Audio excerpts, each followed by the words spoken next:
Welcome to Dwell on These Things, a podcast by Dwell Community Church in Columbus, Ohio, where we hear stories and examples of how God is moving in the church at Dwell and around the world.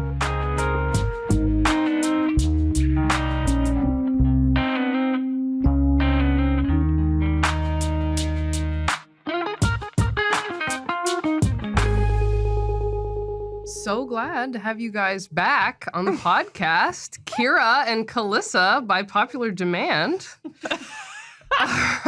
Okay, on this episode, we're going to talk about parenting. We're going to talk about being moms and sort of like, is it even possible to maintain a high commitment to Christian community throughout this stage of life? So, if you're listening today and you've ever wrestled a thrashing toddler into a car seat in an attempt to make it to your Bible study on time and wondered, am I doing too much? Or am I not doing enough? Then this podcast is for you. We're going to get into some things today that I think a lot of parents feel, but maybe don't always say out loud. Things like, am I allowed to want to be more spiritual right now, or should I just be trying to survive this season? And then on the flip side, is my high investment in spiritual community actually good for my kids, or am I somehow getting things wrong?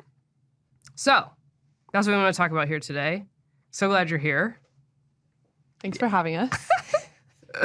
Okay, so we're all moms. I don't know. Why don't you walk us through, Keira, how old are your kids? I have two boys that are 4.5 and 2.5. I also have a 4-year-old. I was like, is he 4.5? A 4-year-old son and a 2.5-year-old daughter. What's your daughter's name? Cora. Cora. Cora with a K. Important detail. Wow. Yes. Thank you. Cora with a K. Yeah, those are my kids. I also have a child. 1. He's 9. That's it. That's all you get to know. Okay, so let's start by talking a little bit about, like, I don't know, how have you noticed your relationship with God sort of change after becoming a parent? What stands out? I mean, I think there's definitely more challenges for sure. I feel like it's really hard to get quiet time to just interact with God. I feel like it's hard to get time where I feel like my brain is all there, where like I'm firing on all cylinders to be able to even know what to talk to God about or even to be able to hear from him. I think like logistically that can be difficult. Like, when do I even spend time with God? So I think a lot of, I feel like there's definitely more challenges. It's different than like, you know, being in college and being like, I could go to my coffee shop and get my special drink and sit for hours and journal. You know, Totally. it's just really different now, I feel like. So I think there's more challenges, I guess. Yeah. I was going to say, I think in some ways it's the same in the sense that you're like making decisions to prioritize time with him. Yeah. But the type of decisions you're making are different. And also, it's hard to be consistent because kids are so changing all the time. So even things like consistent time with him in the Word and praying. I like to journal, so I feel like I get into like a good routine. Like, okay, this time of the day, I'm doing this every day, and then like someone's sick, so well, never mind. Or you know, I was actually thinking it's kind of like Ohio weather. Like Ohio weather is just like, it's always there, but like kind of sometimes unpredictable. And it feels like my time with God is like, I'm aiming to have this time every day. And also sometimes it's just different. We'll see what happens. Or my prayer journal is like, fell asleep. Yeah. I remember like having like really like, now I think I'm a little bit past it because my kids are a little bit older, but especially when you're up at night and I'm just staring at my prayer journal, like, just writing, like, what was I even talking to you about? Or, fell asleep, or never mind, this person's up, or, you know, or I'm trying to talk to God and I'm teaching my kids, like, I am still having my quiet time, so you can't talk to me yet, you know. But, like, they're just at that age where they can understand that more now, so. Changing, very, like, having to adapt differently. And then I think there's, like, the positive differences, too, of, like, certain things about the character of God, I feel like are so much more clear, like God as our Father God's like unconditional love or like God's loving discipline. Like I think there's certain things that came into like way more clarity after having kids where I'm like, wow, I really did not. I got like a shadow of that before. Right. But I'm like, whoa, I feel like I'm understanding some of that in a really different way. Yeah. Yeah, that's true. I think there's a lot of things from like having kids that I think has just changed like who I am, you know, my character and my understanding of God's character and those things. And then that's such a cool opportunity because it's like this unique life circumstance that it's not like you said, it's not all negative. It's like different, but hard and also really cool and really good at the same time. It's deep. Yeah. It's weirdly theological, I think, to become a parent, you know, because it seems like, oh, it's just this natural thing. Like most people do it, you know, it's just like a box you tick of your life. You know, you get married and you have kids and yet, yeah, it's sort of this like, oh, the heaviness of like, whoa, I've been like entrusted with this and, you know, that I have the power to like create life and then to shape it, you know, like, right. And my choices matter, not just for my own life, but also like in the impact that they're going to have in the rest of this small person's life, you know, it's heavy. Yeah. A lot of responsibility too. Yeah. Do you guys feel like you have images in your mind of like, okay, this is kind of like what a good Christian mom looks like? Maybe that you had like either before you have kids or even now that you're like, oh, I'm constantly sort of like comparing myself to, I don't know, this ideal in my mind. I feel like I've been on this kind of like realization of the fact that I have an ideal for myself. My ideal self and my real self are always at odds. Yeah, yeah. And that God's been asking me like, is basically revealing like, is my ideal for myself his ideal for myself? Or is it actually just my own, what I think, like you said, like the ideal, you know, the ideal mom is like super thoughtful about all the people in the home church, super thoughtful about parenting, you know, consistent in all these things in my relationships, my parenting, my marriage, all the things, like trying to be almost that like we need, and this is probably our culture actually also coming into play, but it's like this pressure to be maybe extraordinary. Yeah. But like the realization of like, I'm just ordinary. Yeah, yeah. And like, that's just it. Like just ordinary. And I'm, you know, striving for these different things and want to be someone who's striving to get to know God and to be, more serving to the people in my life in whatever area, like parenting or ministry and stuff. And I want to be striving towards that, but I want to do that under grace. And ultimately, I'm like also just struggling, you know, like, just trying to show up and show up with like thoughts even is something that is harder than it was, you know, to show up thoughtful. And so to answer your question, do I feel like there's an ideal in my mind? Yeah, for sure. Is that from God? I don't think so. Yeah. Just like my own thing that I want for myself, you know? Do you think it's like, and I just need to like learn how to settle into like the ordinariness? Or is it like, well, no, that's settling. I don't know. Is it like, do you have it clear in your mind? Or it's like, this is all part of the confusion of being a mom? Well, I do think it's confusing. Are you kind of asking like, is it settling to kind of accept like the ordinariness? This ordinary. Yeah. I think no, because I think that God he's the one that he's like, my power is perfect in your weakness. And it's my, like, I've been looking a lot at his kind of like how he empowers people, like how he empowers, you know, what people say and the Holy Spirit, like the power of the Holy Spirit going and convicting people. And when I'm thinking about being like extraordinary or striving, it's usually tied to like my own influence or like I want to be influential. I want to have a certain impact. Yeah. So accepting being like ordinary is actually, I think in my mind, different than just like settling for being like kind of passive. It's actually like settling for God is the one who's going to empower. He's the one that's going to lead. And I'm just going to be a part of that.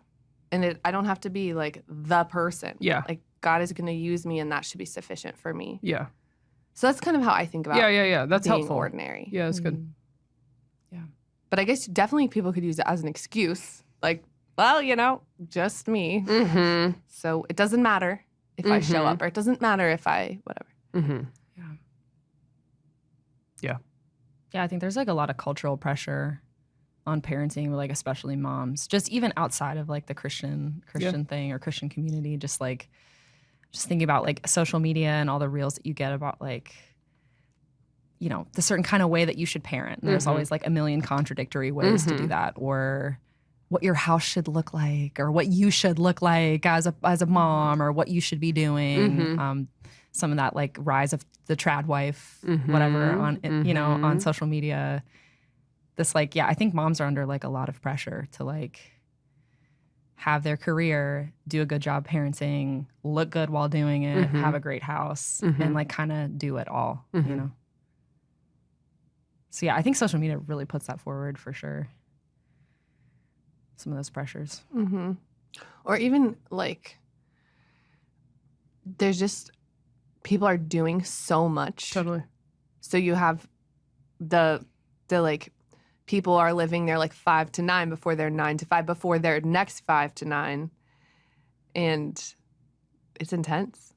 People are doing a lot. Yeah, I was reading this interesting article on the Gospel Coalition's website called like, "Is Parenting Becoming Harder?" And there's this guy that wrote a book, which I have not read this book, but it's an interesting concept where basically his book is titled How Culture is Making Parenting Harder Than It Needs to Be. And his whole point is, parents have become full-time chauffeurs, Secret Service agents, playmates, while both parents work full-time jobs. And so the idea of like, our culture is kind of pushing forward this, not only are you in your career, but then you're also everything to your kid, and you have to meet everything that your kids need, and even go above and beyond that to protect them and to make them comfortable. And so, it was a very interesting, article to be like, oh, yeah. I think some of that pressure is definitely coming out that are we making this harder than it needs to be? Yeah, so true. And a lot of that stuff's like that's even before you add in, I don't know, like the spiritual weight of being a parent, like that's just sort of like, this is functional. Are you making lunches and getting your kids to practice on time? Not to mention, are you, from again, from a Christian perspective, what kind of impact am I having? What's the spiritual pulse in my home? And, do my children have an interest in the things of God, et cetera, et cetera? Yeah, and I wonder if that's maybe why, like, especially moms are kind of shying away from Christian community and showing up to church, is it feels like it's just like another thing on my plate that I don't have time for. Totally. So they did a Barna study in 2005 where they're actually, historically women are more interested in church than men, but they were talking about how men's church attendance is actually stabilizing, and specifically dads are outpacing moms now being involved in Christian community. So they were saying like 41% of married dads attend church weekly, 30% of married moms attend church weekly. And then the lowest are single moms at 24%. So that's 1 out of 4 single moms attend church every week.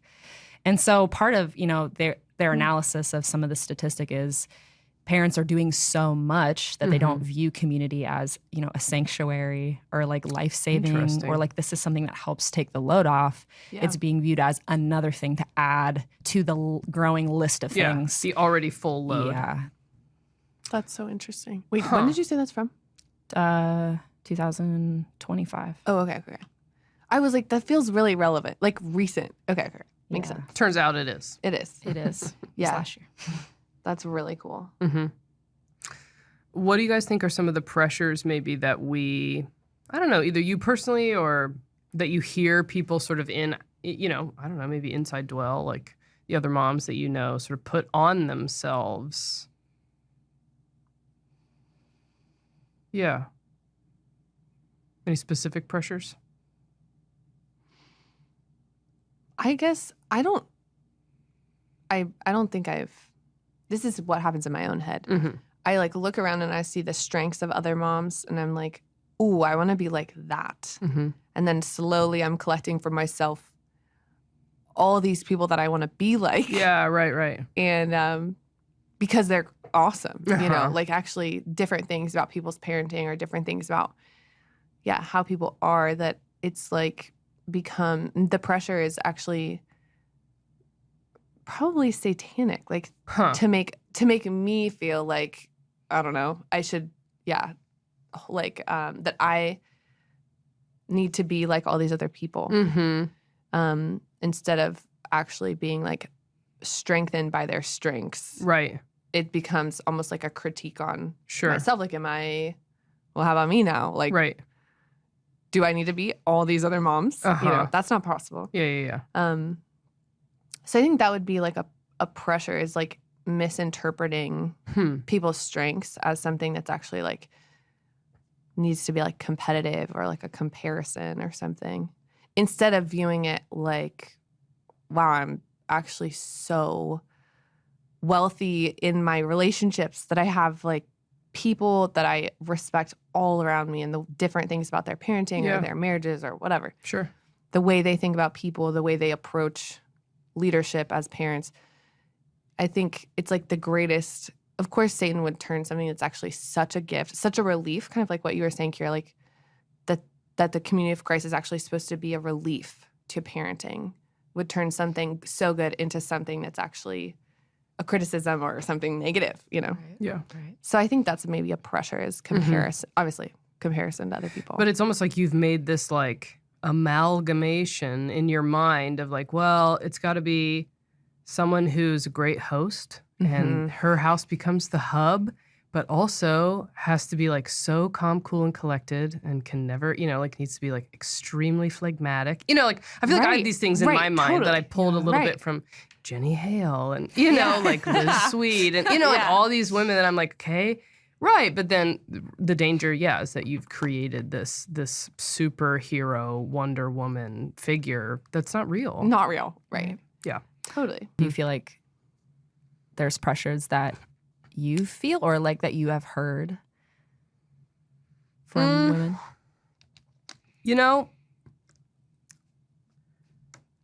Maybe. I feel like, to be honest, I often hear like sort of the other side of the spectrum, where I think there's this line, this perspective of like, well,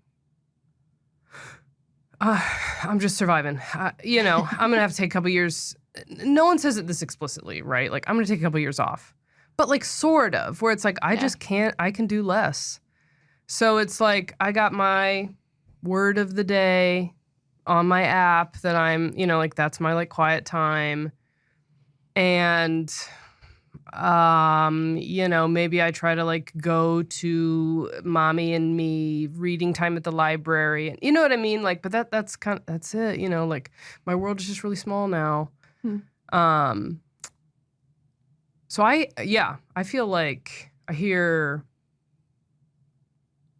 less, well, at least equally this pressure to like, I don't know, do less or like let myself off the hook almost. Does that make sense? Yeah. Yeah. I don't know if you guys hear that.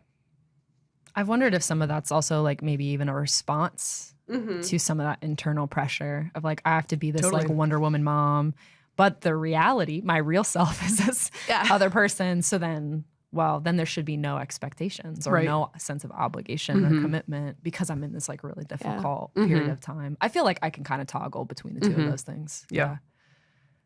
Yeah, where it's, I mean, it especially, if you're a first time mom or you have a little baby, and you're, I don't know, it's new. Everything feels like a threat to like the life of your kid. You know what I mean? Like leaving the house. And so, sometimes it's like, I can't quite figure out how to like get back to home church or make it to CT. And I got all these nap times that I'm trying to sort of figure out. And so it's like, I don't know, 3-4 months go by and you're like, man, in truth, like I just have kind of been out of fellowship because I can't quite figure out functionally how to make it work. Like, again, I think that's fairly common. Yeah.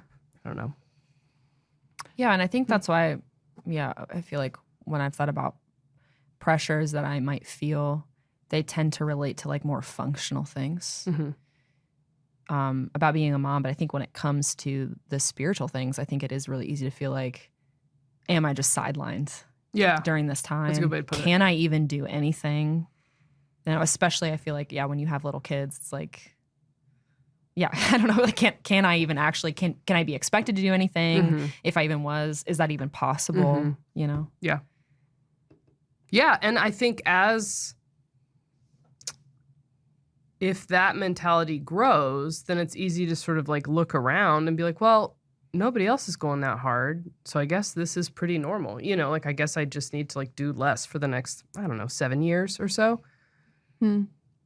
Like I'll make it when I can, and I will catch up, with my old friends or, maybe some girls from Bible study when I can, but I got to make more peanut butter and jelly and, like, I don't know, like, I think we give ourselves some excuses because it's sort of easy to, because we look around and that's what other people seem to be doing as well.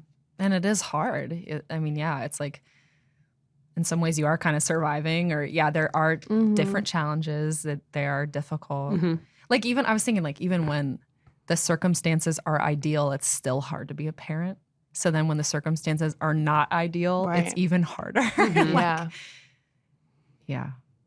I feel like too, like when you, and maybe this is like how I felt when I first had my son. I was just like, you feel so, like your world is kind of like turned upside down because all of a sudden you have someone who you can't control, who's super unpredictable, who is attached to you forever. Yeah. And like love him, but that was it feels so exposing and like vulnerable. And so I can see why, like what you were saying, Abby, like people kind of maybe pull back a little bit and are like, I just need to kind of figure this out. I need to kind of like settle the things before I do anything else because I have no idea what I'm doing. And I have this is so overwhelming or like I'm not sleeping or I'm not thinking.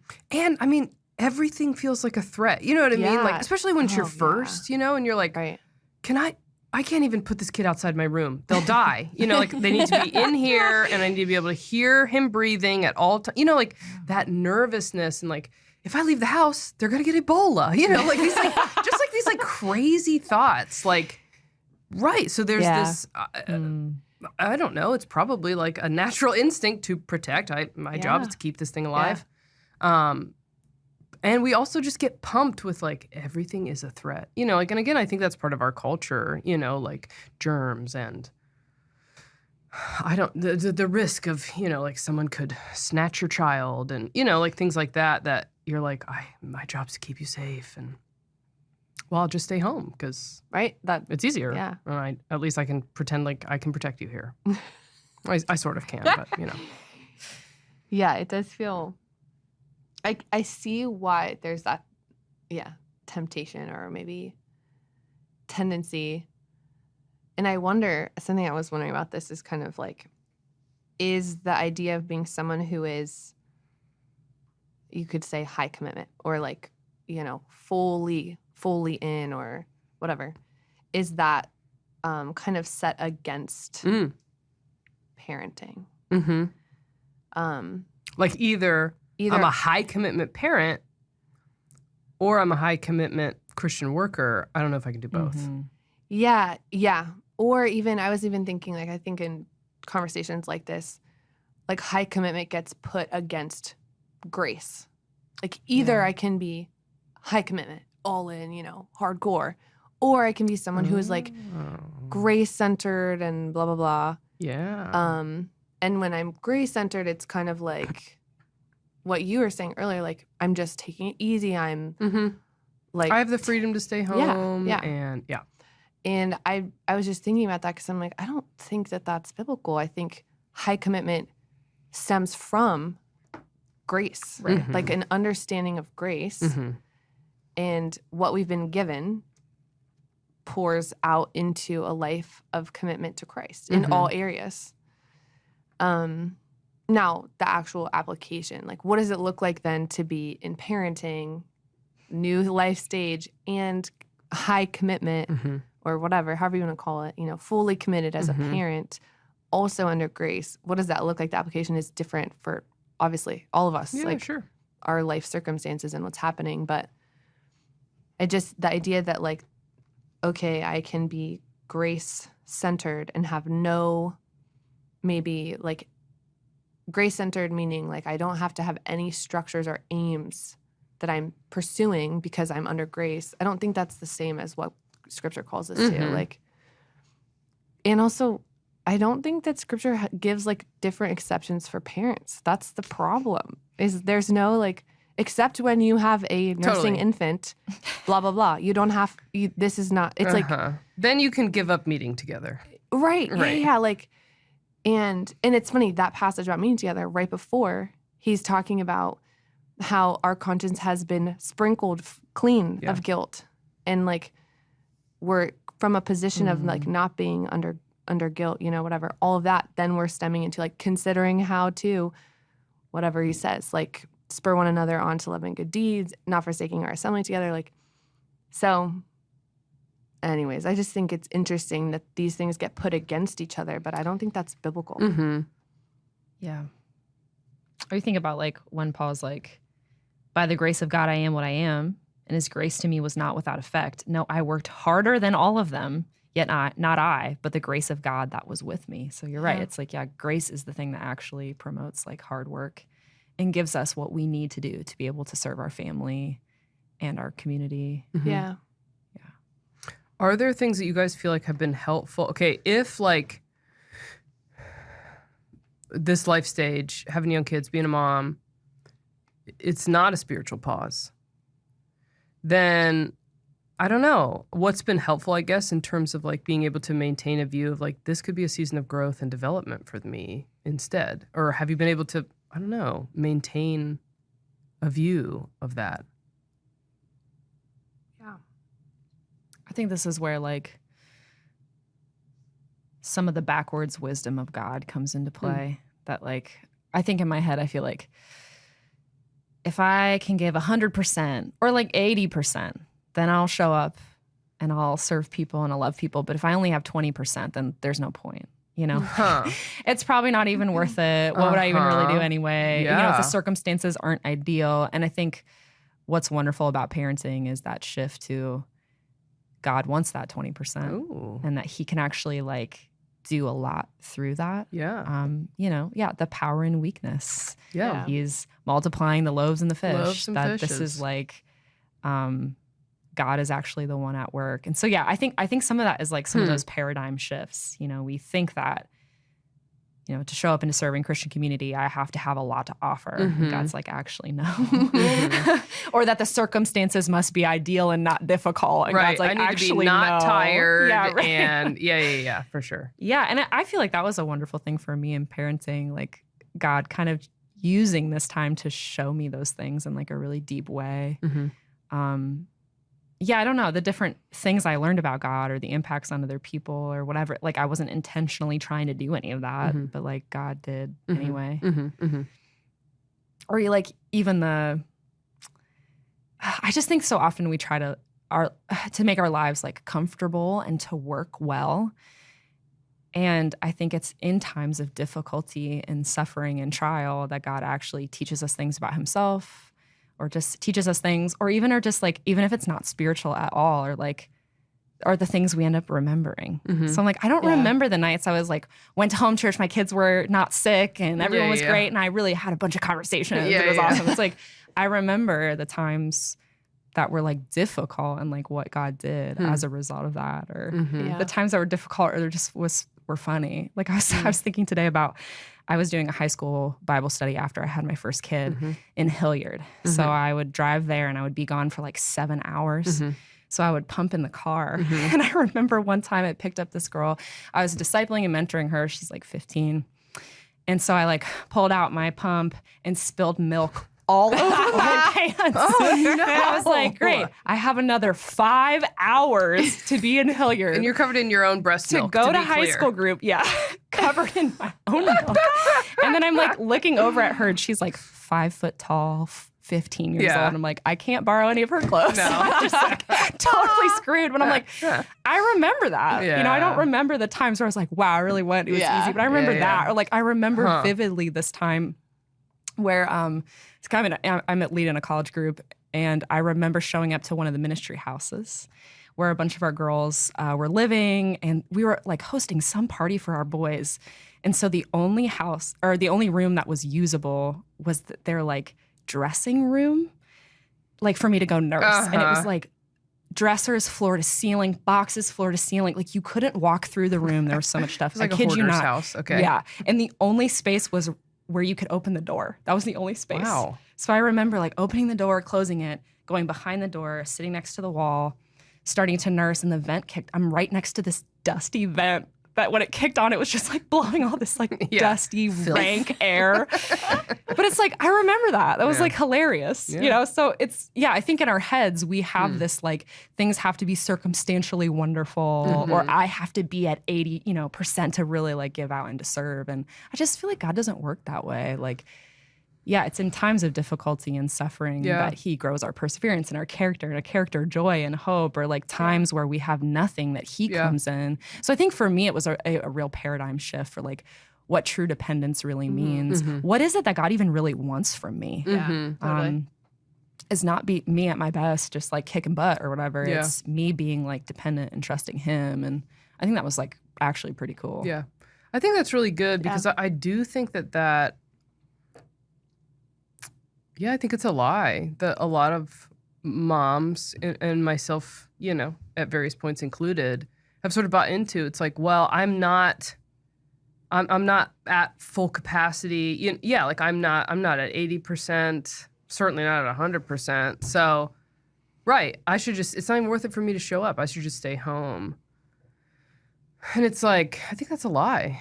That's not what God is asking for. Like, right, in these moments where it's like, right, here's my loaves and fishes. And I think that's really good.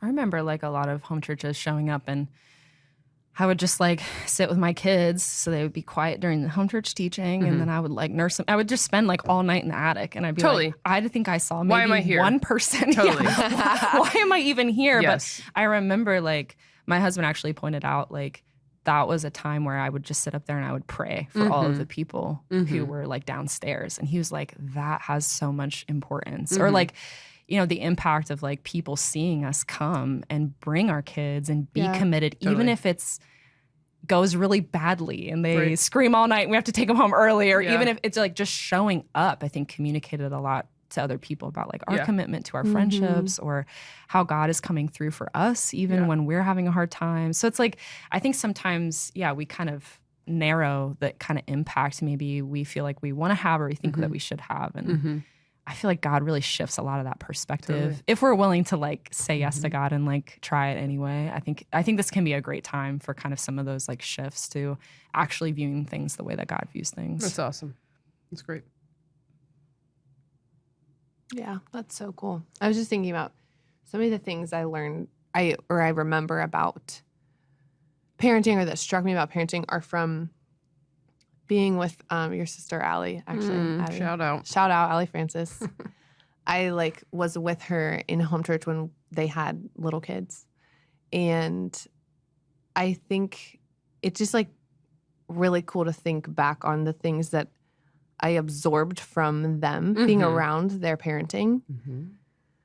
And it's the things that as a mom now I'm like, oh man, this is probably trash. Like it was just like her talking about the difficulties of parenting. On a random Saturday morning, we're like sitting on her kitchen floor after she hosted us on like Friday night, and we hung out there, and she's letting people help put her kids down, and she's letting us wash her dishes and clean her floor. And then we're like sitting on the floor the next morning, and she's talking about the things that are hard, or the things that she's not sure about, and the things that are kind of just like and that's like exactly what I remember about parenting, is like, it's just messy. You don't really know what you're doing, but you're out here and you're showing up and you're like available. And it's normal. Exactly. Like, I think maybe there's, I guess back to your point on pressure, is like, I need to figure this out, or I need to have it balanced, or it needs to be like packaged before I show up somewhere. But Yeah. parenting is not, I don't think we'll ever arrive at that hypothetical balance. Yeah, right. And the things that, were so striking to me about being around Allie was like, she's just exactly who she is. She's just there and she's trying, and that's so cool. I'm like, I want to be like that. Not totally put together, but like someone who can be known and helped. So It's awesome. Yeah, that's cool. I've heard people like, other women comment on like, I don't know, almost like the charm of like, showing up to some public setting, like maybe you're dropping your kids off at school or, dragging them into church, and the kids just throwing a complete fit, like losing their mind, like limp in mom's arms, and and like crying, and mom's like really trying to like, like not lose her mind, but sort of like you champion that, right? Like you're like, yeah, you're doing a good job, like, I don't know, and it's almost like kind of encouraging, like that's normal. We all have, you know what I mean? Like if you only showed up, I don't know, to Bible study or to school when your kid like was in a good mood and like wanted to be there, like you would never go, frankly. Like, yeah, but it's like, okay, I'm gonna be faithful. I'm gonna, like this is normal. This is the life. This is the slog, and we're in it together. It's good. Yeah. And I think there's like another like tension or question that I think we can have too of like, is commitment to Christian community going to be like harmful for my kids? Yeah. Or like if I do end up going when it's difficult or when it's messy, is that going to be harmful to me or to my family? Yeah. I feel like I've felt that way a lot of times, when you're like, discipling someone and your kids are constantly trying to get your attention and you're like, I'm so sorry. I'm like kind of ignoring you because this girl is like crying at my kitchen table. Totally. I just feel like there's been so many times where I'd be like, all right, boys, like I have to go work on a Bible teaching. They're like, ugh, you're always working on Bible teachings. And it's like, you feel bad as a parent. Like, am I just ignoring you to like go do this ministry over here? Or is it going to be harmful to my kids to bring them to Oasis where a bunch of other kids are sick, Totally. Or is it going to expose them to Ebola? Right. My mom's going to be so sad that I said that.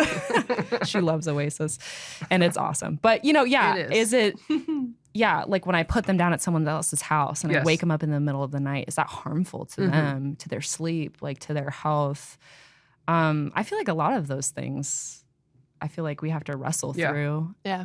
But again, I feel like that's where God's like backwards thinking comes into play, where it's like, it's better to give than receive, or like my food is to do the will of the one who sent me, or like it's actually going to be beneficial to our kids for them to see us giving out and to do that with them too. Right. I think it's really cool. I mean, because the reality is, of course it will come at a price. Like if I'm like, well, it's Thursday night or it's Monday night and we're going to home church and you're loading up the pack and play and you're showing up early and you're trying to get your kid down, like before the teaching starts, and then you have to wake them up at like 11:30 and go home and they're like sort of crying and you feel kind of bad and this sense of like, this is so disruptive. And what's the like neurological effect going to be? Probably nothing. Like they don't remember. No. Yeah, but like the value of like, but continuing to show up. But I do think that, I mean, I think a lot of times people are like, I'm not even willing to consider that kind of disruption. Like it would throw my kids off and it would ruin sleep and then I'll be all out of sorts.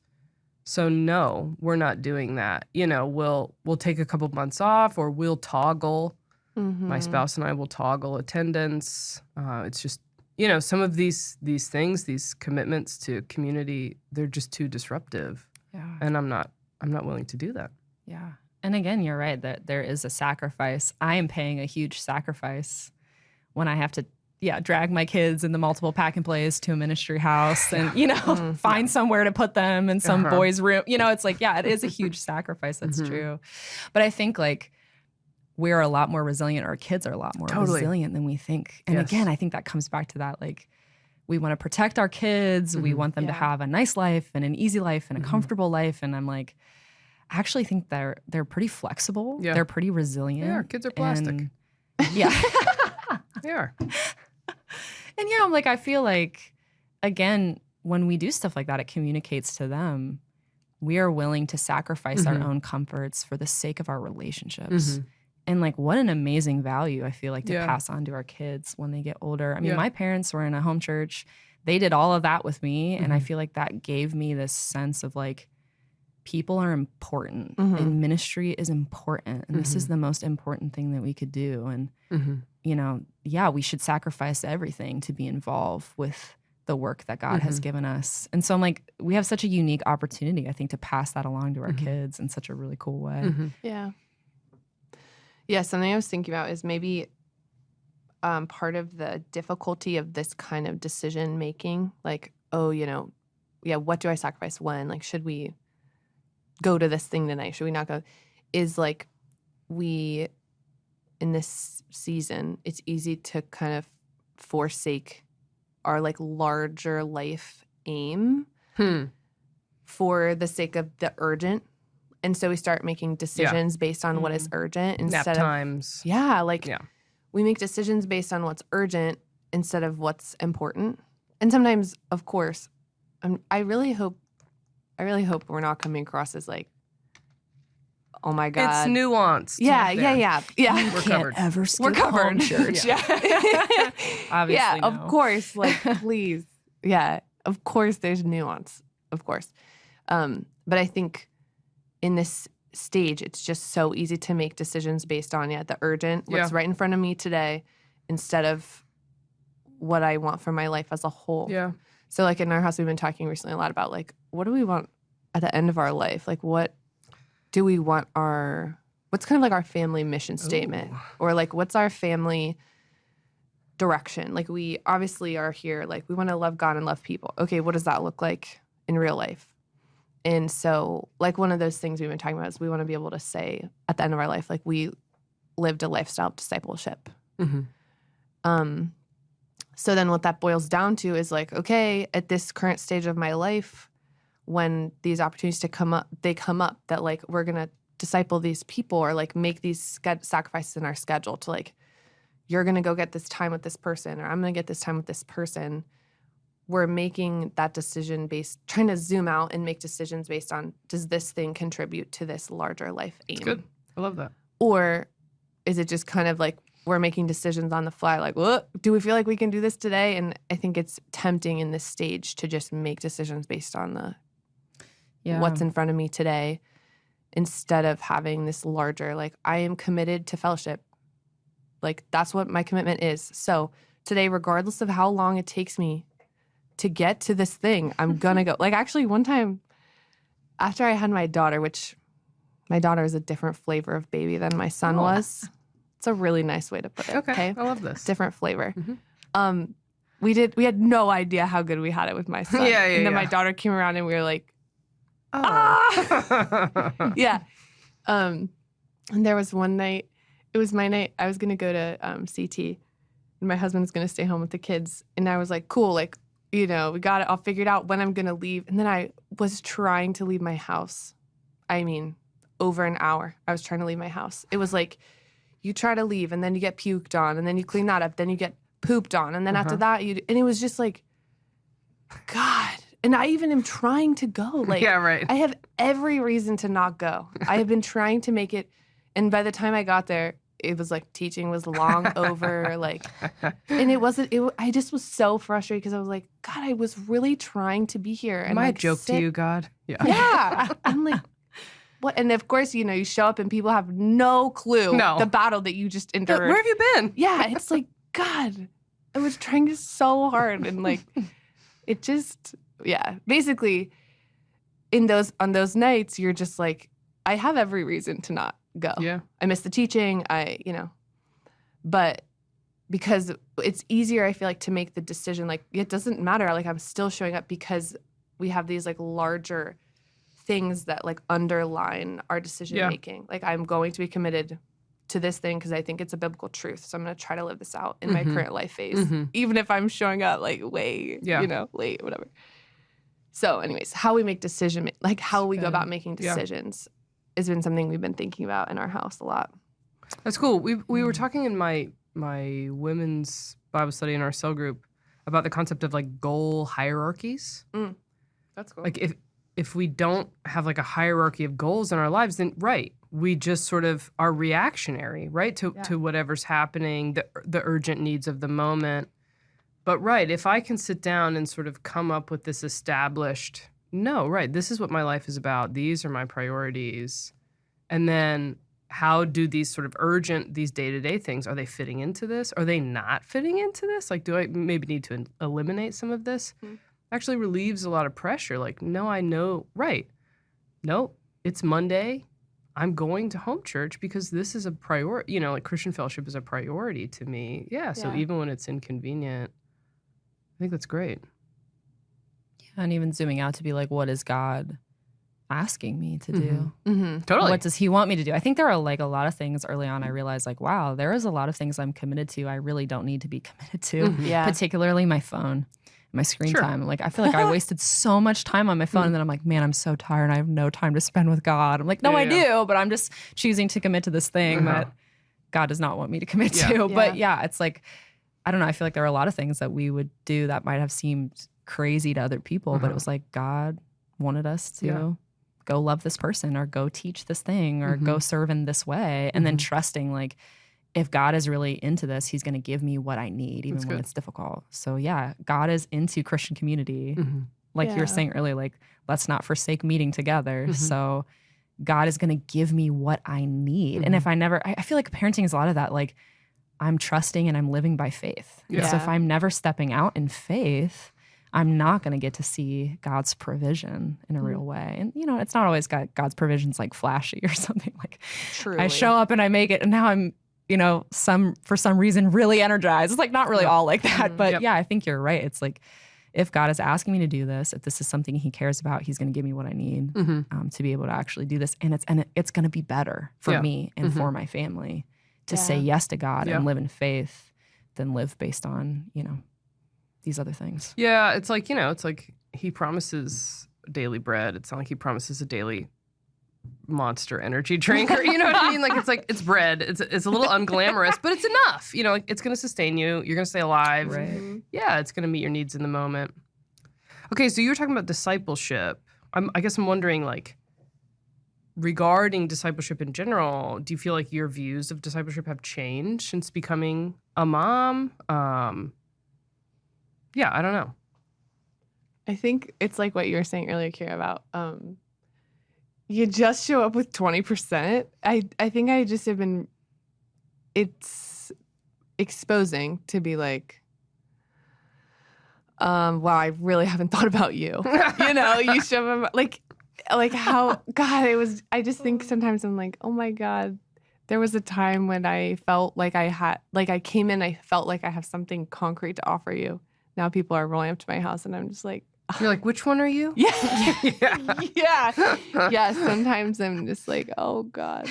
But I think that God he uses that to be like, oh, here's how you rely on yourself, in these interactions. And so it's made me think a lot about my own limitations and maybe I'm less, I'm like less thoughtful. Some of it also has been, so some of it's actual theological things, relying on myself. Okay, God is like exposing that it's about him, not about me. Or it's about exposure to his word, not to my own, what I think is best in my head because I got nothing going on. Right. That's right. Exposing people to the word, exposing people to, or just being like, I don't know what to do, so let's actually just pray about this. And like, that has been a helpful thing. But then also functionally, I just had to get more creative in discipleship. Like something I've been doing a lot with the girls that I meet with is like we use audio messages throughout the week to send each other updates about life. Like, what was that app during COVID that everyone was using where you get the little teeny tiny video snippets? I don't know. Edit this. Okay. Keep going. Okay. What was it? It's like, do you know what an audio message is? Wow. Thank you for clarifying just what it sounds like, right? It is. I don't use them because I'm too cool, but okay. You should start. It's really a vibe. I'll show you how to do it later.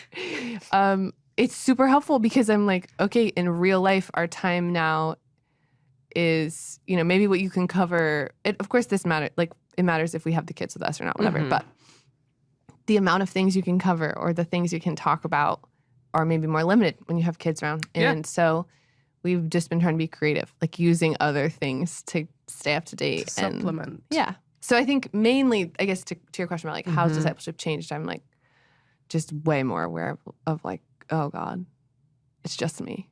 And I have nothing. So like, please God. But functionally, I think there's a lot of creative ways to work around like some of the functional tricky things about discipleship and parenting at the same time. Yeah. Yeah, I feel like it can be so easy to be like, oh yeah, discipleship is again about me coming in with all these really thoughtful things about this person and all these really good questions, these things I remember. And I'm like, when I'm pregnant nursing, I don't remember anything. And yeah, I love that point that it's like finding creative ways to study scripture and discipleship, I think is so key. Because like, yeah, they don't need to hear my dumb thoughts on things. They need to hear God's thoughts on things. And yeah, I feel like that was like a game changer for me in my discipleship, to be like, how can we just, if the only thing we do is get in the word, and then they saw my kind of crazy, chaotic family, and there's something they learned about God from that, then that is like worth it, you know? Because I was thinking back to like, you know, I was discipled by Chris Risley when her kids were really little too. And I don't really remember like the advice she gave me on things or the kinds of questions she asked me. Like, I remember us studying the word, and I remember watching her parent. And like, that was the thing that I think really molded me. Yeah. That's cool. And so, yeah, it's like, again, people coming into our homes and experiencing that can be like a really cool thing. Yeah. I think especially for younger women. I mean, yeah, we're in the college ministry, so I think showing people what like godly family can actually look like, totally, I think is like a huge thing. But yeah. What about discipling your kids? Do you guys have thoughts on that? Do you feel like we're not quite there yet, or your kids are kind of young? I don't know. Yeah, I feel like they're young, but like at the beginning of like really starting to absorb things. It is, I just think it's cool. I'm like, how cool is that to have little people that you can like teach about God in your own house, you know? So cool. And also such a responsibility. Well, yeah. But I'm like, well, that's cool. I mean, they, out of anyone, we'll see are just like who we are, and how I feel like so much of discipleship with your kid is like just you're all day long. Like, how am I responding to conflict? Am I apologizing? What am I teaching you about that? You know, and something small that I don't remember where I heard this, but I think it was some author was talking about using regular things in your day to tell people stories about Christ, tell your kids stories about Christ. So it's been something small that I've been trying to like remember to do. Like, I was like washing their feet. They were dirty, washing their feet or something. And so I'm like, oh my God, okay. Did you know that Jesus washed his friends' feet? You know, so we're like, it's like small stuff that in your day to day with really little kids that I feel like is helpful for me as a reminder of like how to incorporate spiritual things into our regular things that we're ordinary, some might say. Ordinary. Sounds like a theme. Ordinary things is just, storytelling related to the things that we're doing. That's been like a fun it's awesome thing to think about. I totally forget about it all the time, but when I remember it, I'm like, oh yeah, that was a good idea. Yeah, it's cool. Well, I think this is partly why, like, when we do ministry, it's like not harmful to our kids because we can like pull them in to do it with us. Yeah. So like, I remember we would drive to the park, and my oldest son, Hugo, and we would like pray to meet people at the park. And then we actually ended up meeting this woman. She ended up coming to adult CT. She ended up accepting Christ. And I have this cute video that keeps coming up on my Google Photos of Hugo dancing around when I told him that she like started a relationship with Jesus. But it was like, that started with like, we just prayed together to meet someone that we could like share Jesus with. Or, you know, so cool. When we drive to home church, we pray as a family for like the teaching. And my oldest son has now started to pray that like the new people coming would understand Jesus. And it's like so cool to like do that with him. Or, you know, when one of the girls are crying on our couch or whatever, he'll come up and try to, okay, maybe you could ask her like what's going on in her life. Or when we're praying with a disciple, do you guys want to pray with us? So I think it's actually been kind of fun, like including them in on some of that. Yeah. And so, yeah, again, it's like this is like ministry and family actually like go so well together that like when we're doing these things, it actually communicates a lot to our kids. It's really cool. Or like I remember like the first real conversation that Hugo and I ever had about the gospel was he came to our home church baptism and he watched me teach and he watched a couple people get baptized. He watched me pray. And then after he asked me all kinds of questions about it, like he initiated asking questions because he's like, you were up there and you were praying, you were teaching, like this person got dunked in the water and like what is happening? And we had this like really cool conversation about the gospel. And so I don't know, it's like that kind of stuff. I feel like they do soak in like when we're doing stuff like that. Just pretty cool. And then you have this, then you have my son yesterday. I have this new friend over that I'm trying to get to know. I think this was yesterday or the day before. He tells her, I don't know how to get to heaven. I was like, God, You're failing me. Yes, you do. What have we been talking about for your whole existence? Anyways, they just Love that. keep you humble, you know. That's They right. really do. They'll have, or you think you're about to have like a really deep conversation with them because they have like some big question and then they're just like, yeah, can I have a snack now? Right. Absolutely. Endless. God. Mhm. Talking to a mom at the park, they like start fighting on the playground. Yeah, You're like, yeah, oh my God. Cool. Oh no. But it does feel like these are the small moments that like eventually Mhm. it's the like big consistent things across their life, you know, they're seeing, these are our priorities, this is what we value. Hopefully those are the things that will stick with them. Yeah. Yeah, it's interesting. I feel like I don't know. You can tell me if it's like this in your ministry spheres. Like you guys are still in student ministries, but you know, in the adult group, it's like, and I think that this is right to sort of view your kids as your disciples. Yeah. So it's like as you're sort of considering, okay, yeah, how much can I say yes to? How much can I sort of take on? Can I study with, 4 different, people? And it's like, well, I've already got, I have to sort of take my kids into account. There's a commitment and a responsibility to influence and to invest there. And then I think, yeah, what else can I give? But I think we do have to sort of, right? Like trust that like, well, this obviously is a responsibility given to me by God. And it's different when they're little. My son is a little bit older now. So it's like, we have content and, we can just like read the Bible together and we can have quiet time together, stuff like that, but still, Yeah. I think that's right. Like they should be, no, this is my disciple.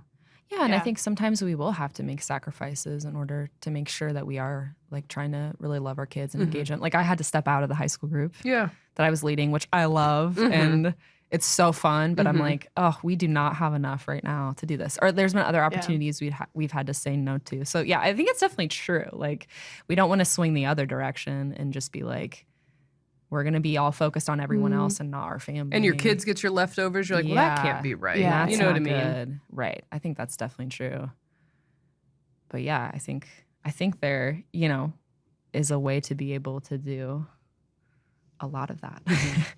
Where you're investing in your kids and teaching them about the Lord, and you're also being, sacrificial with the people inside and outside of your home. I feel like that would actually be like true commitment to Christ, and true high commitment is I am being sacrificial and others focused in and out of my house. I like that definition. That's cool. That's cool. Yeah, and maybe it does. I feel like this involves asking God often, like what does this look like in this stage of parenting and ministry? Yeah, and then fast forward a couple months, what does this look like in this stage? I Yes. feel like we're just always reevaluating, or even like this past fall, we realized like, oh my God, we actually feel like we have a little bit more bandwidth. Just like it struck us one day. We were like, oh my God, we're not completely sleep deprived. And then it was just cool. It's like, okay, that's an opportunity. Like, I know at different points we'll feel more kind of like bandwidth is small again. And so, but for now, what does this look like? To use this time, however long this is, to be other-centered, like you were saying, like sacrificial in and outside of our house. What can we give a little bit more to, or whatever. And so It's just always changing. It is. And I think Yeah. that sort of forces you, I mean, I feel like for me, it forces me to, I feel like if nothing else, having, being a parent, being a mom, has like, forced me to like maintain a very short leash with the Lord, because I'm so aware of like, if I don't, like if I'm not spending time with him, if Yeah. I'm not, actually like reading scripture, if I'm not setting aside time to pray and to converse with Jesus, man, it's like I'm the worst, Yeah. like Oh, yeah. I'm the worst at home, like, Mhm. and so it's like my kid gets the worst version of me before my friends do. And, so it's like, oh, it behooves me as a parent, it behooves him as my kid for me to like Yeah. maintain a closeness right. with God. Right. And you're going to give me what I need when he's 4, when he's 5, when he's 6, because it changes, yeah. like, so, okay, Yeah. today it's like, it's a little foot washing analogy. And, Yeah, right. it's a story that's charming, and when they're 15, it'll be something entirely different. And how am I going to know? Jesus is going to tell me. Right. Right. Yeah, and I wonder how much of like Satan's design too is in all of the pressures and tensions we just talked about of being a parent, to like that time with God is the thing that gets shoved to the side. Mhm. When it's like that's actually the thing that we need to be a good spouse, to be a good friend, to be a good parent is like I need to receive the love of God so I can give it away, and I need to abide so I can actually have something to offer people. What's it like for you guys? We haven't talked much about like, as a spouse, like what's it like for you guys to sort of navigate some of this stuff with your partner? I don't know, like, do you guys have like regular sort of conversations about this, or what's that like on your team? I just feel like I'm so evil to my spouse. We're like, yeah, in theory, we have these great conversations, mostly me being like, you're not doing enough. But again, like, I mean, I think that is, again, some of the difficulty and tensions of being a parent is to look around and be embittered at the people around you for not helping you enough. So there's ways that can come out in our home churches too. Of Yeah. People should be more considerate or accommodating or whatever. But I think for me, that really came out on my husband. As I'm just like, I'm so stressed out and overwhelmed, and you blah, blah, blah. And then I'm looking at all these reels where you're like, yeah, and your husband isn't doing anything. Like, you should go yell at them. Like, yeah, I should. Yeah, ooh. So I feel like, Poison. yeah, it was awful. But yeah, I think, so that was an interesting, sorry, this is really not an answer to your question. But I think that was an interesting challenge, I think, for me. Was viewing it like, yeah, Mateo and I are a team and we are on the same side. And he's also someone I need to be like sacrificial with. Right. It's not just like, well, now you just need to fill in all the gaps of what's difficult about being a parent. And then you just need to meet all my needs. And then you need to give me what I need so I can be able to do this thing. But I think for me, it was a lot of like conversations that we had about how can I be sacrificial when it comes to him? And how can we talk about these things in a way it's not like contentious? Is it like Yeah. the I don't know, the temptation to like score keep, like, well, Oh, I yeah. did this, that, Yeah. and the other thing, and where are you? Yes. And what are you doing? Yeah. Like that sort of. Oh, totally. And I think our culture definitely has this, things in the home should be 50-50, which I think is actually a wonderful trend. Yeah. From before, where the woman did everything, and the man works. And I mean, obviously, this Comes is home, stereotype. cracks a beer. Yeah, that's right. Watches TV, puts his feet up. So I think that's actually a wonderful thing. And the stats are reflecting this, that men are actually more engaged with their kids than they used to be. But I think some of that line of thinking doesn't account for like sacrificial love. Like sometimes I'm going to choose for it to be 80% me and 20% you because I'm trying to help you out, or because I'm trying to be sacrificial, or if if I'm scorekeeping or keeping a record of wrongs, and like that is like I think was like so consuming in my mind, and like really unloving, sinful, like not good. So Yeah, and it's kind of weird because if you choose to stay home, like in our house, like we chose for me to stay home with the kids. It's unrealistic that it would be 50-50 because like I have, 40 to 50 more hours with them a week. Totally. So like There's no 50-50 there. that's No. not 50-50. But I mean, I agree. I think it's like a positive trend that people are wanting to share things equally. Like we have that value in our house. Like I want, like my husband wants to be confident with the kids in the same way that I would be confident with them, you know? Like it's a cool goal.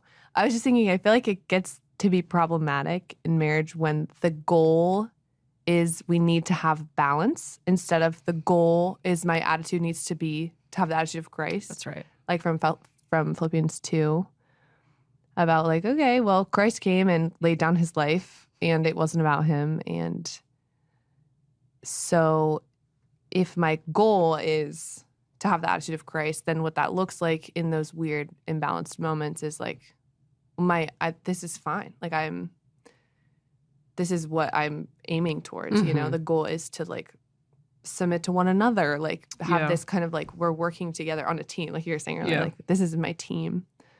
But it's confusing when you maybe even like at different stages, like fresh postpartum or you're nursing and it's like truly impossible to there's not 50-50. No. Right. When you have a nursing kid. Yeah. No. And like you, even if it's like, oh yeah, well you take the kid. Cool. Well, if you have the kid, then I have to pump. Yeah, right. And I'll be back in 2.5 hours. Yeah, like that's as long as I'm I on get. like I'm on a 24/7 thing. So obviously it changes so much when you're nursing and then like fresh postpartum and then nursing and then your kid is a little bit older and whatever. But yeah, it just feels like if the goal is balance, then or the perfect 50-50, like that's just when really it's like, right, what it should be is like, look, I'm committed to 100 regardless of what you're doing, which is hard. So hard. It's so hard not to keep score. But right, if it's true that God has met my needs, filled me with his spirit, then right, that frees me up to like give 100 regardless. Yeah. You know? Or yeah, I feel like there's like really wonderful things too about having Mateo where I feel like he would help me to like think about being under grace, or he had a really good thing where he was like, well, just what we're going to do is we're going to try. That's cool. So even if our circumstances are crazy or whatever, what we'll do is we'll just try. So if we have to go home early, we go home early, whatever. Why don't we just try to show up? Which was actually a wonderful, very practical, wonderful thing. I would highly recommend. Really great. Kind of like low stakes, whatever. We'll just try. But you know, it's also like, and yeah, it's nice having another person talking through some of this. I feel like Mateo's really good at like the mission statement of our family. Cool. I think he's really thought about stuff like that. But you know, it's also like, here's another sinful person. Totally. Now we're doubling ourselves. And like now we're having to figure out how to navigate. And I think there's additional difficulties and, you know, things that come with that too, that you have to figure out how to navigate. But again, I think that's also an opportunity. Yes. That I feel like I think God showed me a lot of stuff about sacrificial love through all of that I feel like was it just in such a different way than like when I lived with other Christian women. Yeah, you know? right. Totally. Yeah, it's like such an opportunity. Like I think parenting and then your marriage, like it's such an opportunity to be so selfish. Like our sin is just so exposed. I have a friend who she says parenting really brought out the best in her spouse and the worst in her. I'm like, oh my God, that's awesome. So true. Yeah, it exposes us so much. Then it's like such a gift at the same time to be able to have like that dynamic. So I don't know. I liked your point here about how we can like take our own selfishness or like bitterness really at anyone around us. So that might be at the spouse or that might be at the people, this person that's not doing enough or this person that doesn't understand or it's easy. It's like an easy time to feel misunderstood or unseen. Why do I have to nurse by this dusty vent instead of having a nice, comfortable chair? You know? Yeah. Basically, I think it's easy. Yeah, it's just easy to turn or to bring out our sin. Right.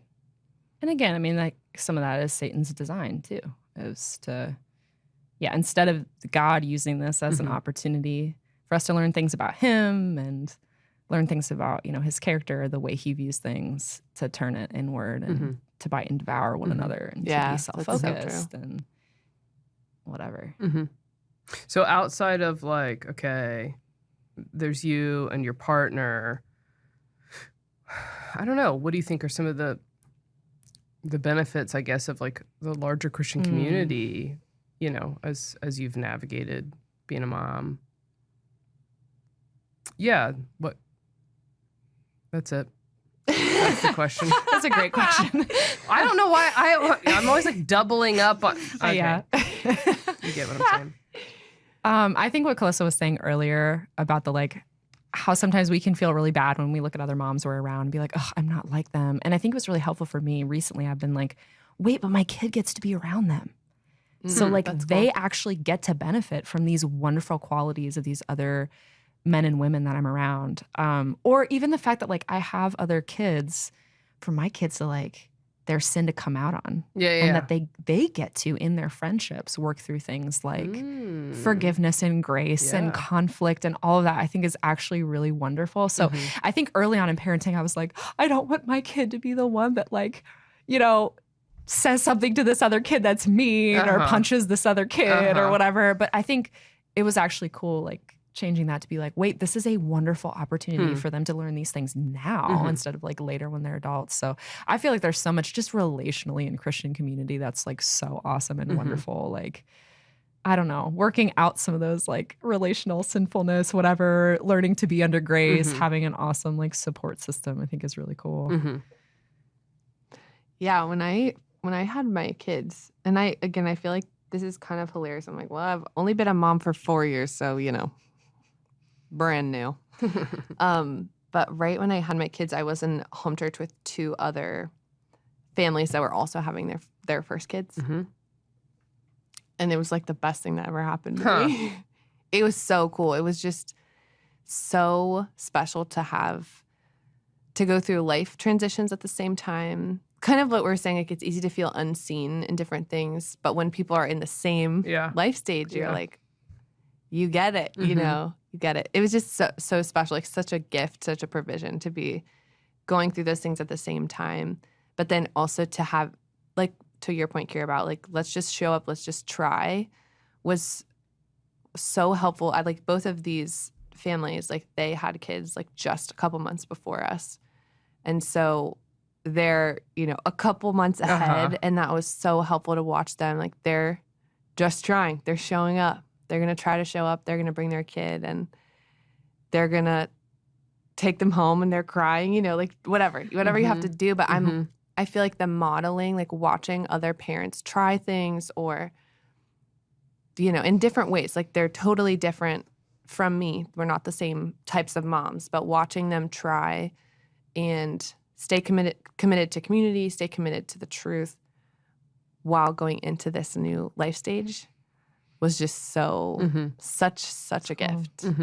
And then to be able to talk about, the hard things or the, you know, fun things together was just really special. But then even since then, like right now in my current group, well, I guess the group that we just planted our home church this week. So this is kind of confusing to me. Yeah. Okay. So last week or whatever, whenever I was in my old group, it was a different situation. Like we didn't have the same kind of like little kids with us, but God, I feel like was showing me, I'm going to provide for you anyways in this community. Even if there's not someone who's in the same life stage, my provision isn't limited by that. So he provided through other people, you know, or friends outside of my home church that are in life stage. So like I have relationships that I'm keeping with young families, but he's able to provide through other people who are not in the same life stage, and that is helpful. Yeah. You know, it takes a village, right? To raise a child. Yeah. And so sometimes, you know, there's the convenience of like my peers or the people around me or that are already in the community in which I'm plugged are at the same life stage. Everybody's having babies. At one point I was in a group that had 9 pregnancies at the same time. Oh my God. That was the most I've ever, like I was like, this is crazy. What's in the water?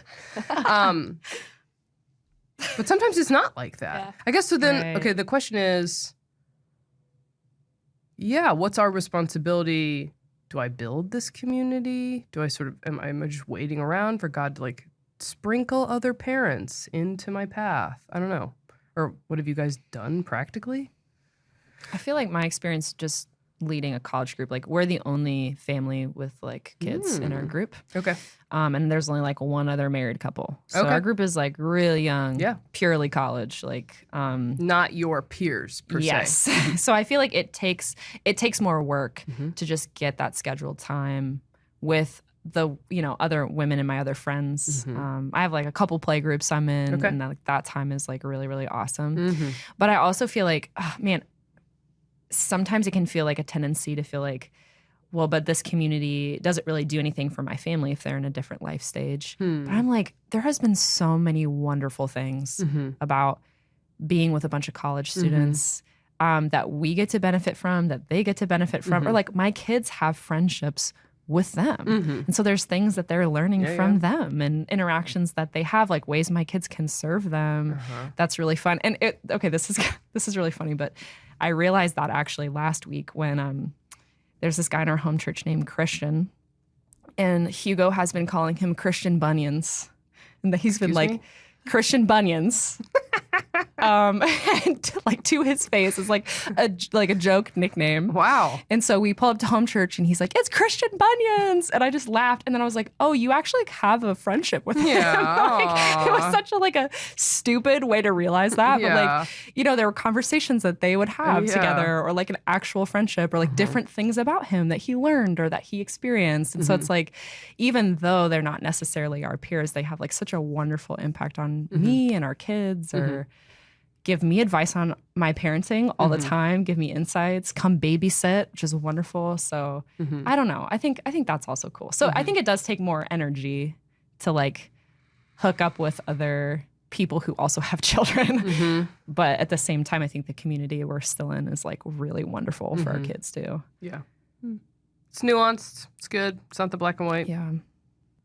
I was curious on if you guys had resources that were helpful Oh. that Okay. you could recommend. Here's a plug. For the parenting meetings Yeah. that they do here once a month on Wednesday mornings. Yep. On, I don't know, a variety of different topics. But I can still remember, I haven't gone now in years. I've sort of aged out of it. But when my kid was young, like first 5 years basically of being a parent, I would go as much as I could. There's free childcare, plug. But also some of the topics were like, I can still remember. Like, I still remember like Carrie Walker talking about, imagine your kid when they're 25 years old. What are they going to say about like growing up with you as a parent and in your household? And, like kind of like what you were saying about that mission statement. Like, it was like, oh my God, man, that was so helpful. And, like things like that. So I think that is a great resource. Awesome. Yeah. All I can think of is, did you read Women Who Risk from last Yes, episode? I did. Get out. I really did. I did not, I did. because I hate biographies. God. Wow, do you really? She does. I really do. We had a long conversation about it after. What a last weird Jeez. thing podcast. to hate. I People. just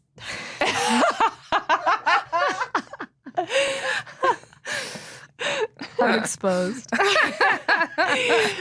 Yeah, well, I didn't. by the next podcast, Keira. Actually, you can't come back. Yeah. Sorry, that was. This is a prereq. Didn't Yeah, realize right. it was homework. Wait, does that tie Clearly in? was. No, it Oh. doesn't tie in. Oh, She's gonna plug was it just a again test. just in Okay. case It was people just forgot. it was just a test about resources. Like, I gotta say, does it even matter if we discuss them? Are people gonna read them? Resources are some people only are. as good. I read Jesus Through the Eyes of Women, and it was phenomenal. Wow. Okay. All right. It was That's- awesome. All right. Well, you're halfway there. You are. Good job. Yeah. You're, Don't the meet ideal Kalyssa standards. The ideal and the real are still at us. It was. Let me say, it was charming. From a literature perspective, it left something to be desired. The writing is subpar. Most biographies. But man, yeah, so heartwarming. What a great read. Yeah, very cool. Very encouraging. I think my favorite parenting book is Boundaries with Kids by Cloud Nice. and Townsend. It's great. That's my quick plug. Keira, awesome. what's yours? Okay, this is really unrelated, but have you guys heard about The Brick? It's for your phone. Yeah. Yeah. It's this little app you can get on your phone, and you buy this little brick thing, and you can like lock your phone down, and you have to like tap this little brick thing to unlock your phone. Mm-hmm. That has been the best thing that has ever happened to my family. Okay. And my husband got a dumb phone. Really? So between the two of those things, I feel like that's been the best thing for my time with God. Mm-hmm. That's been the best thing for interacting with my kids. It's been the best thing for my discipleship. Mm-hmm. It's just locking my phone down. That's so cool. So not a resource, well, reading or like a teaching, but that's been practical. awesome. Mm-hmm. Yeah. And yeah, again, I just feel like for me, I'm like, there was just so much time I was wasting on my phone Mm-hmm. that was causing more problems Mhm. and all of these things we talked about than actually Mhm. helping any Totally. of that. So get a brick. They're awesome. It's like an object. It's like a little square that you can put on your fridge. Wow. And it's sweet. Yeah. So I don't have any social media for that reason. I was like, what am I doing? Mhm. Wait, how much of my life am I wasting? Yeah. Well, and Yeah. then I'll find stuff even if I'm not on social media. So I'm looking through pictures on the weather app. Or Totally. You're like, why am I on Just- IMDb website? Or Yeah. like I love to read on my phone. Reading Mhm. is like my favorite thing I ever Mhm. do. So I will read all day Mhm. and not talk to a single person, and it's Mhm. really problematic. So yeah, this one's really great because I can basically lock down my phone except for like my prayer app Mm. and like my maps, and like that's it. And your photos. It's awesome. Take pictures with your phone. I can take pictures but can't look at them. Ooh, that's cool. So I have the camera open, but the Photos app is not open. Okay. Weird. So it's awesome. Sure. It's been really great. That is So awesome. that's pretty It's a cool. great resource. And I feel like taking advantage of Oasis too Mhm. is really awesome. Mhm. I think Oasis is great. The kids program at the adult CTs, the Mm-hmm. childcare is sweet. Get to learn about God. It's awesome. Oh, and Discipleship Cafe. Yes. Oh my God. Shout out to those people. Whoever created that idea. Thank you. I feel like that kept me sane Man, when my kid was little. so To cool. have like 3 hours uninterrupted. Yes. I felt like it was like a shower for my brain or something, yeah. like I feel cleansed. Yeah. It's you so know? cool. Or like a lot of gyms even around town will do like childcare that you'll pay a couple bucks for. And I was telling Abby earlier before we started the podcast that I've been taking my youngest son there every day to prepare for this, to prepare for like a teaching, blah, blah, blah. And I was just feeling so bad about it. But it's like, he's fine. He's totally fine. He's not harmed in any way by it. But it's also been so helpful for me to get that Yeah. time to just like spend with God. So yeah, there's a lot of stuff out there. Sweet. Be creative. All right. Thanks, guys, for coming back on. This is the end of this Dwell on These Things podcast. Go ahead and smash that like. I don't have a good sign off today. Thanks for coming back. We'll catch you guys next time. You can follow us or find us on the internet at dwellcc.org.